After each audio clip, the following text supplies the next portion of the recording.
Welcome back, you beautiful people, to the Real Collective Podcast. As always, I am Sean Tasse, joined by my illustrious co-host, Kyle Miller. Kyle, welcome back to it. You are hitting us up from the turtle mug in the basement. That is looking good. Who made that mug? Somebody in Mexico. Wow. Yep, somebody in Mexico. Moana. Is that what 10 says years on the ago. bottom? Moana was not Mexican, guaranteed. No, not the same Moana, but it looks like the name on the bottom of that cup said Moana. Oh, I don't know.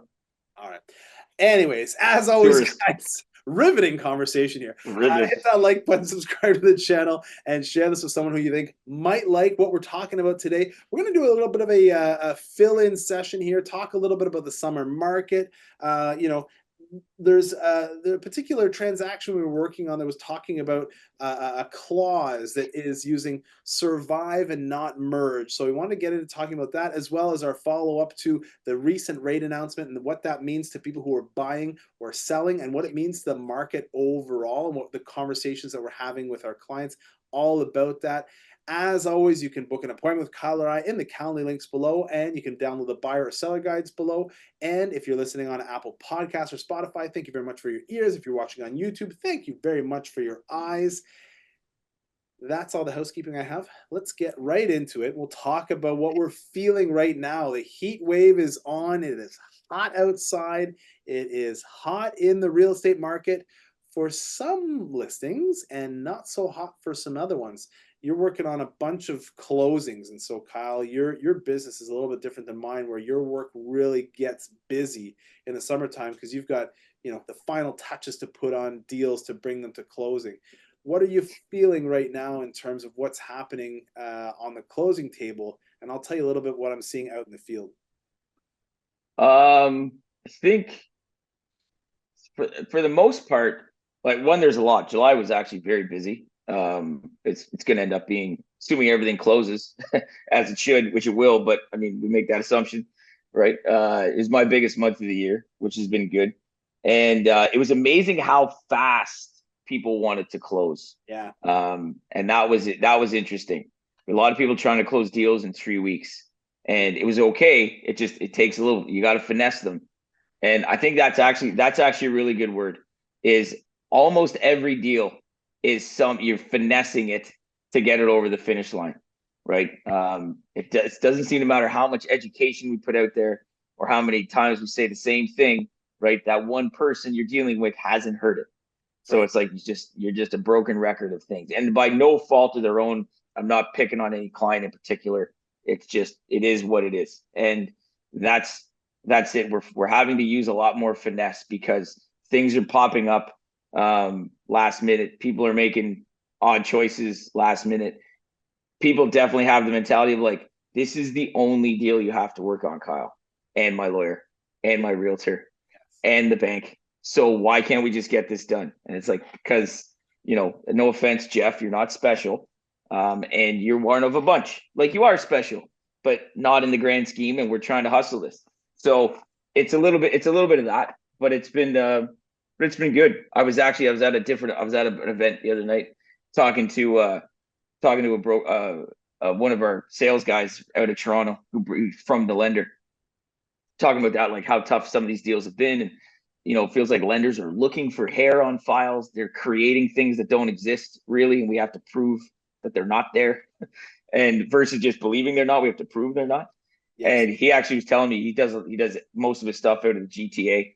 And one of the condos he was financing fell apart last day because the condo corp just was like, hey, by the way, guys, you guys, every unit has a $92,000 hydro hookup bill that needs to be paid before you close. So just get that to us, would you? And like, oh yeah, everything just kind of just, because then all of us, yeah, everybody get this class action lawsuit now, right? And in that case, like now the owner doesn't have a mortgage because they couldn't finance it. Value wasn't there enough and they didn't want to pay it, right?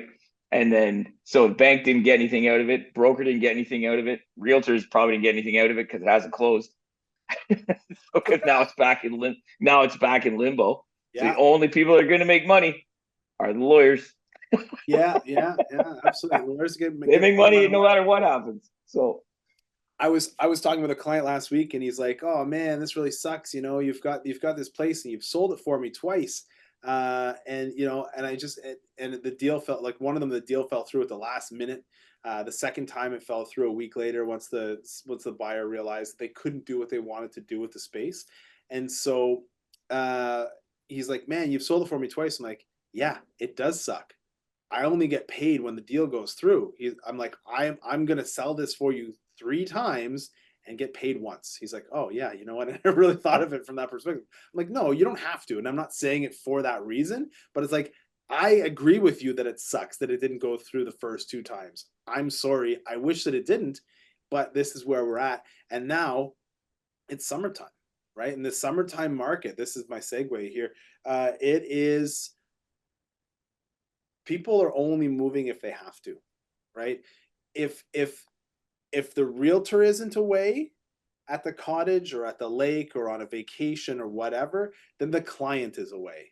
And if neither the realtor or the client is away, the mortgage broker is away, or the lawyer is away, or the home inspector is away. So just everything feels slower, right? And I mean, you guys see where I was recording. I was away. I was away for the last 2 weeks. I was at the cottage. Thankfully, we've got a team here, so I have some agents that are able to go out and show properties for clients. That was really helpful.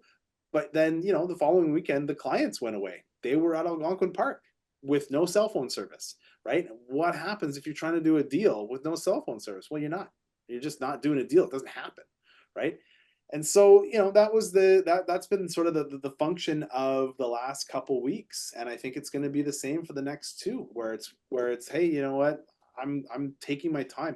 And then the last 2 weeks of the summer are the build up for back to school, where you're shopping for pens and pencils and binders and duotangs, protractor sets, shoes, all that stuff.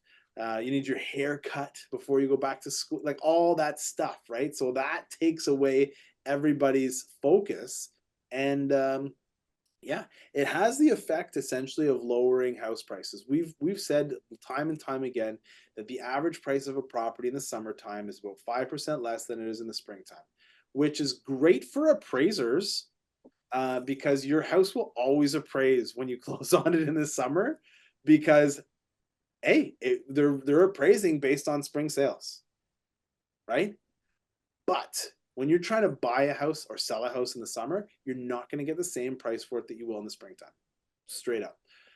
Now, looking ahead and talking about how to time things properly, once the school year gets back in the swing of things, mid-September to about mid-November is our next second best market. Our first best market is the spring for sure.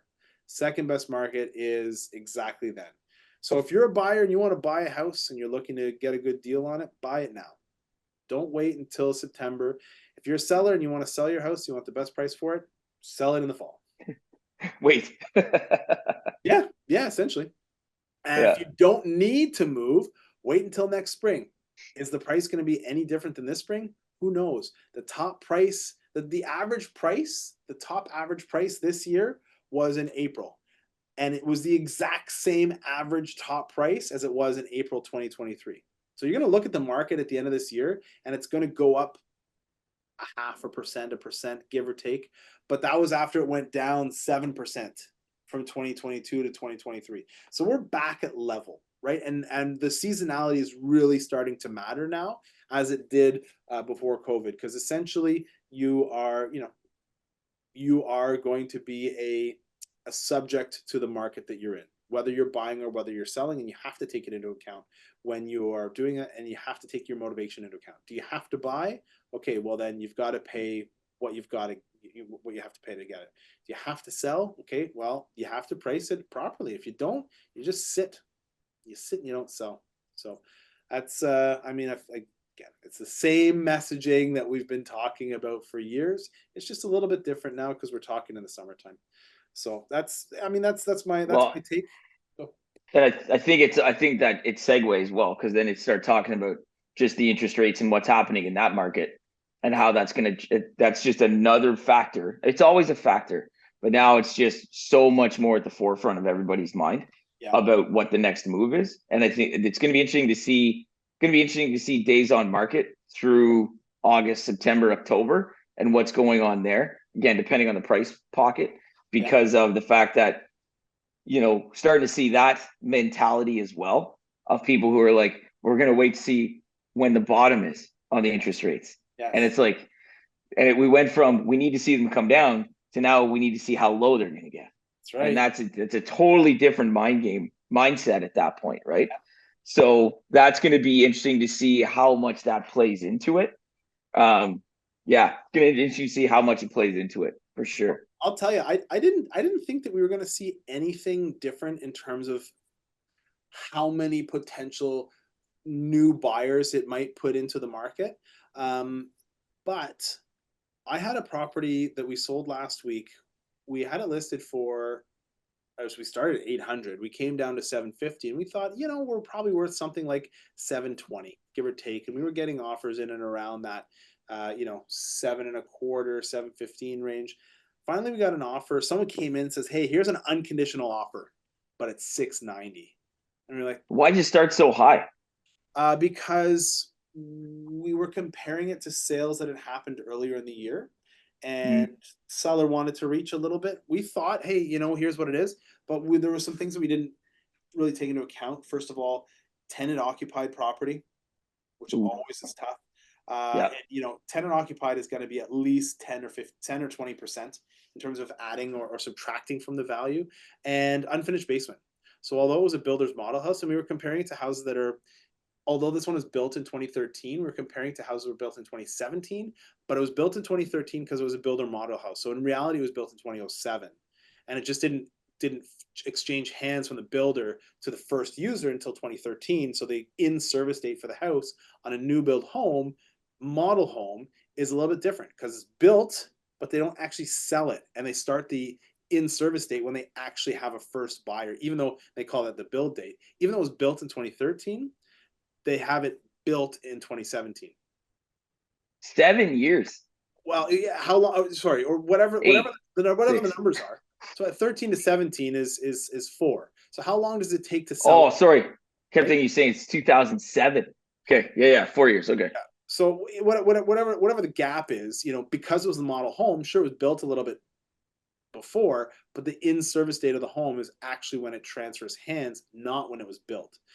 So we were comparing it 2017. Let's say it was a 2017 house. We were comparing it to house, or whatever. Let's say it was a 2013 build house. We were comparing it to houses that were built in 2017, and not really fair. Those houses had a finished basement. Ours didn't. We had a tenant. They didn't. So we had to stick handle getting rid of the tenant. Thankfully, it was a really good tenant. You might have heard me talk about that. If you're watching this every week, you might know the saga of it. Kyle, you Yeah. do. Yeah. If you're just jumping on, you probably don't.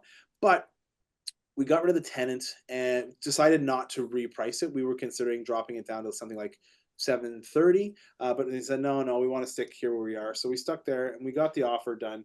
So, but my point is, they offered us 690 unconditional and said, look, the highest we're willing to go is 700. And they're like, do you think we should even send you the offer? I always say, send me the offer. It's not up to me, it's up to the client. So send in the offer. Let's see what the client wants to do. And I told the client, I said, look, the most you're going to see here is 700. And then on the counter offer, it straddled the rate announcement.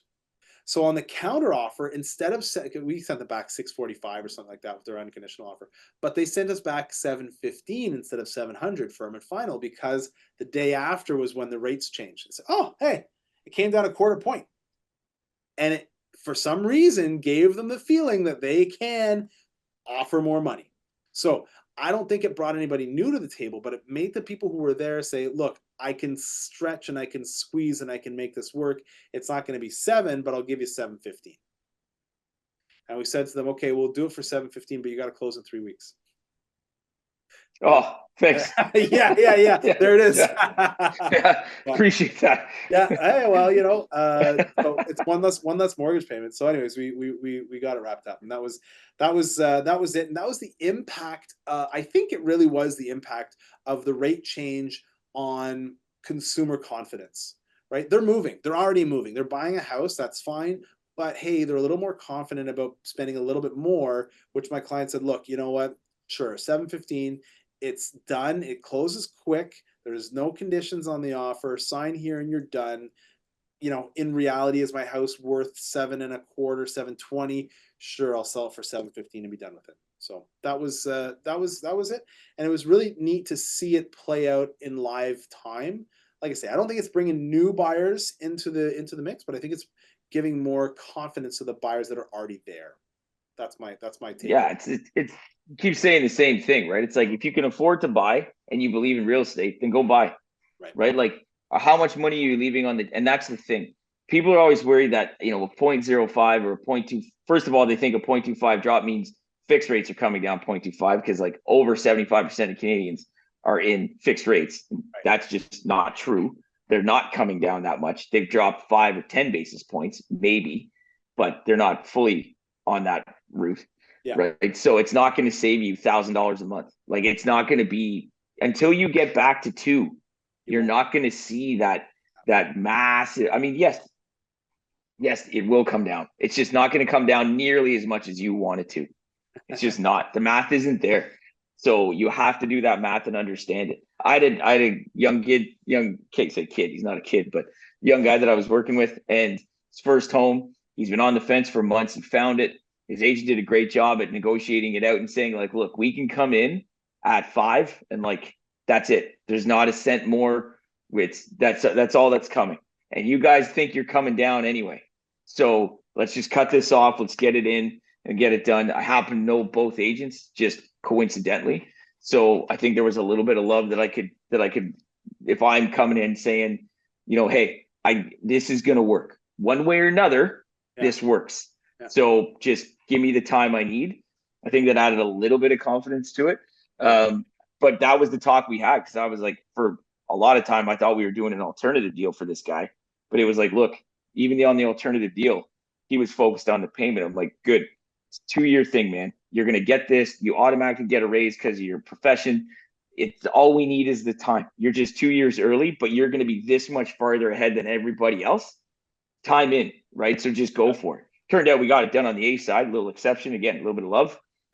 Rock and roll, right? So it's and you know, he was happy. He's like $300. That's what it saved him from an alt deal to a regular deal. There you go. And okay, so just for reference, the difference in interest rate was 1%, 1.2%. The difference in interest rate. Alternative deal was over 6. This one we got in just over 5. Right, 1.2% different, $300 difference. There you go. That's so for everybody who's like, oh man, 5 bips, whew, right, guys, 1 full percent. So a quarter point at 1.2, you said. So a quarter point is a fifth of that. A fifth of 300 is what is that? It's 300 divided by 5. Sorry, the math would be slightly different. Just to be fair, someone's going to call me out on it. There was a 35-year AM there, so maybe that's still 20% less. So it would have been a little bit less on that. All right. So probably $225 is what it should have been. The difference. 225 divided by 5. That's an easier one. That's $25. Is that right? 25. Yeah. 25 times 5? No. 125. Plus 100. So plus 125. $45. $45 for a quarter point. We got there, everybody. Mental math. All right. We worked the angles sharp and precise, dilated peoples. You best think twice. That's what it's about. We'll come back after a quick word from our sponsors. As always, hit the like button, subscribe, and share this with someone who you like or don't like, depending on how you take this content. We'll see you in a sec. This episode of the Real Collective Podcast is brought to you by Real Collective Marketing, the marketing agency that specializes in the unique needs and budgets of small to medium-sized businesses. We provide turnkey marketing solutions that get results. We become an extension of your team and act as your virtual marketing department, designing and implementing cost-effective strategies that will help grow your business. You can find out more today at www.realcollectivemarketing.ca. Now, here's your hosts, Sean and Kyle. Welcome back, you beautiful people, to the second half of the Real Collective podcast, where I have all of the answers and Kyle has none of them. Just kidding. Normally, we get into talking about story time. There's a story that sort of prolonged a conversation here, talking about a specific clause, not Santa, not bear, but a clause added into an offer, an agreement of purchase and sale, that talks about this representation and warranty shall survive and not merge. What does it mean? What does the legalese mean in real talk, and what does that mean to you if you're buying or selling a home? I think that's the important part. As always, hit the subscribe button, share it with someone who you like, and did I ever say this part? I don't know. And you can, book the stuff down below. You guys know all this stuff. You don't have to get me to go through it every time. What the hell? Survive and not merge. Kyle, you have seen a bajillion APSs come through your desk. How many of them do you think have that written into the bottom? This clause shall survive and not merge. No clue. But Not only couldn't even fathom a guess. all of them. Because it's there part you go. of, if you have a condition of home inspection or mortgage finance or anything like that, one of the pre-printed pieces at the bottom that says, yes, I can waive this, yes, I can whatever, we only read the top two lines, because in the top two lines it says what's going on in it, and then there's like 7 lines underneath it that say that here's how you fulfill that condition or waive the condition. And it also says that the conditions shall survive and not merge, but only apply to the condition of the property of the closing date. You've seen it. I'm sure you've seen it. Sure. Right? But you never pay attention to it because it's like, who cares? This is legalese. What does it mean? Well, I'll tell you. The condition shall survive and not merge. It means that on closing day, let's say there's a problem with the dishwasher, for example. On closing day, the dishwasher needs to work. The day after closing day, if it doesn't work, too bad, so sad, Mr. Buyer. Well, that doesn't sound like surviving. That sounds like not surviving. The condition is that the dishwasher will work on closing day. Okay, good.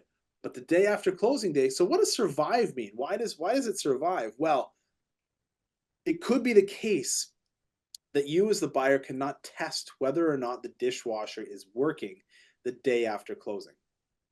Oh, well, now it needs to work on closing day, but there's no way to tell whether or not it actually works on closing day. So the survivability of the clause is up until the first usage of your dishwasher or your washing machine or your whatever, right? Your stove, your furnace, whatever the thing is. So the conditions shall survive and not merge, as in it doesn't merge in and go on forever, but it's just for at closing day or the first practicable opportunity for you to go and check that it actually does work. So this would be your dishwasher, a decent one, but maybe something more extreme would be like your pool pump, because you sold your house in December. That's right. So we couldn't necessarily test it to make sure everything works. But I have seen other clauses in there that say, hey, we're coming back in May, yeah. and we're gonna make sure this works. And if it doesn't, still on you. That's right. Yes. Right. Like that's for pool pump, you're gonna do, because that's going a little bit further than yeah. But I guess mentally right? It helps me. Survive and not merge is, hey, look, I'm moving in today. I'm taking possession today. I'm not gonna be at the house until 2 or 3 days later. So if the dishwasher isn't working the first time that I use it, that's on you, Mr. Seller, right? You told me the dishwasher was going to work. I move in, I check the dishwasher, it doesn't work. Oh, well, that wasn't the first day. Well, geez, the first day at 6 o'clock by the time it right. What do you want me to get the keys and go and check it out tonight? You better. I got kids, man. I'm living at my house. I got kids. I'm going home. I'm putting my kids to sleep. I'm not rushing over to this house to go and check it out. That's what that's about. So that's the survive and not merge. Only apply to the condition of the house at closing. So the argument to be made is, hey, at closing, the dishwasher didn't work.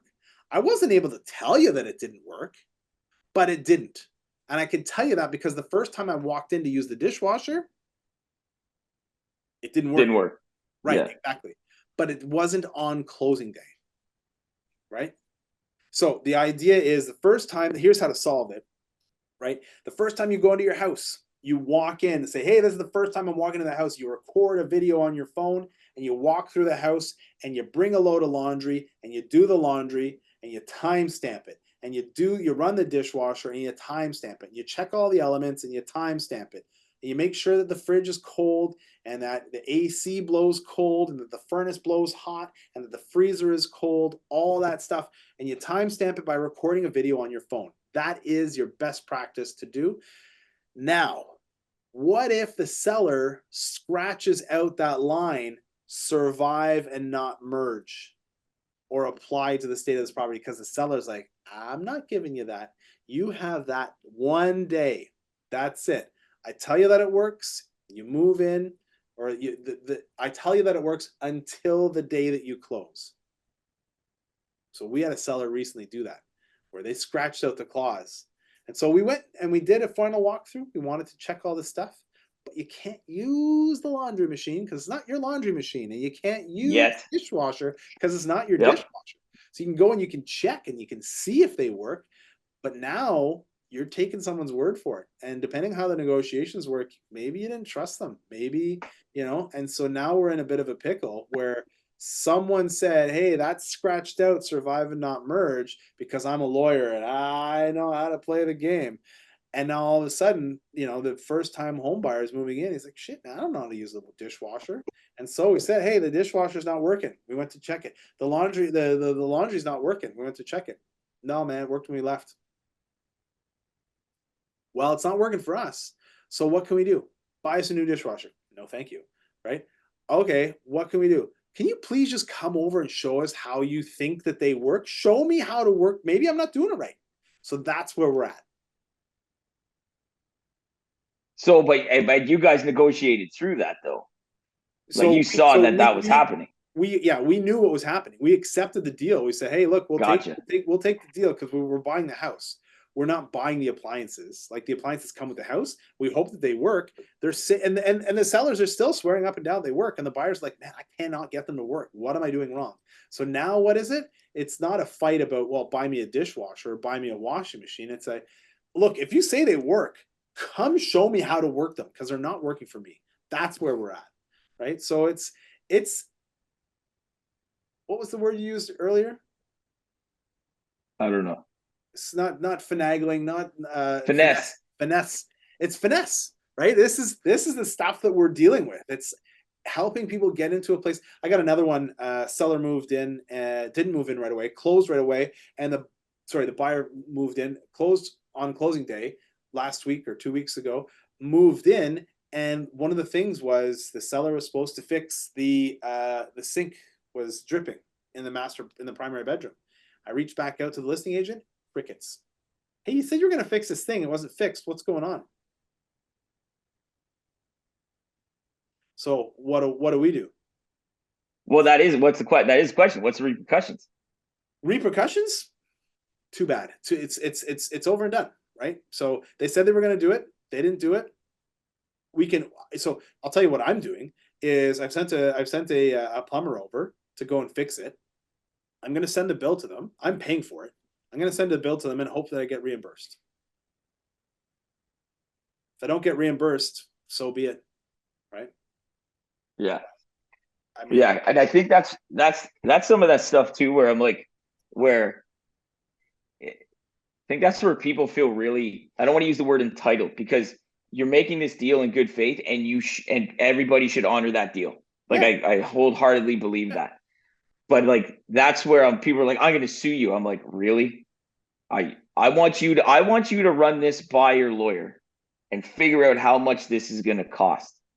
Right? Like that's where I think there's people on the selling side, for example, are just kind of like, yeah, whatever. Yeah, come get me. That's exactly what I dare you to come get me.